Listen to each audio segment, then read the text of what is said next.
కావాలంటే అది చేసుకోవద్దు. అందుకే దీన్ని ఓపెన్ చేయలేదు. జస్ట్ లైక్ దీన్ని తీసి పిన్ తీసి ఇది ప్రెస్ చేస్తే అప్పుడు వచ్చేస్తుంది. తర్వాత వీళ్ళకి చిన్నపిల్లలు ఉండకూడదని చెప్పాము. తర్వాత వాటర్ బ్యారెల్స్ పెట్టాము, స్టాండ్ పెట్టాము, చిన్న ఫైర్ బ్యాకెట్స్ పెట్టాము.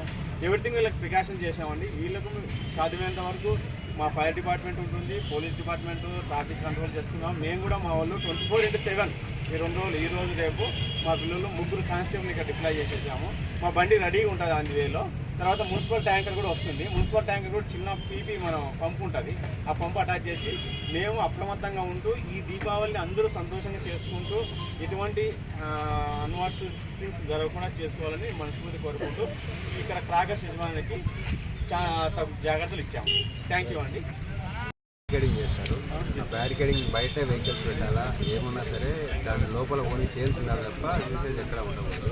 ఫ్రంట్ అండ్ బ్యాక్ బ్యారికేడింగ్ కంపల్సరీగా ఉంటుంది. ఆ బ్యారికేడింగ్ ఇన్స్టాల్ చేసుకున్న తర్వాతనే సేల్స్ స్టార్ట్ చేస్తారు. దాంతోపాటు ఇక్కడ దగ్గరలో ఉండే పిల్లలు ఇక్కడికి వచ్చి కాల్చడం స్టార్ట్ చేస్తున్నప్పుడు ఈ షాపులు ఎవరైతే మెయింటైన్ చేస్తున్నారో వాళ్ళు వాలంటీర్స్ మెయింటైన్ చేసుకోవాలండి. వాలంటీర్స్ ఏం చేయాలంటే ఇటువైపు ఉండే అబ్జర్వేషన్ చేస్తూ ఉండాలా. ఏదైనా అవసరమైనప్పుడు ఇమ్మీడియట్గా రెస్పాండ్ అయ్యే విధంగా ఉండాలి. వాలంటీర్స్ పెట్టుకోవాల్సిన బాధ్యత షాప్ ఓనర్స్.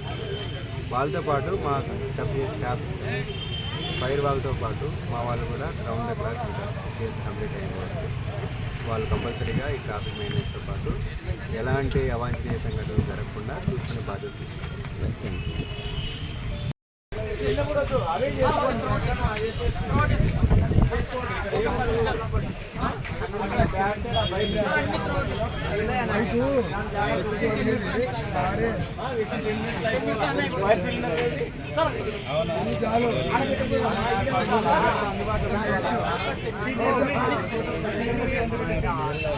నల్ల బట్ట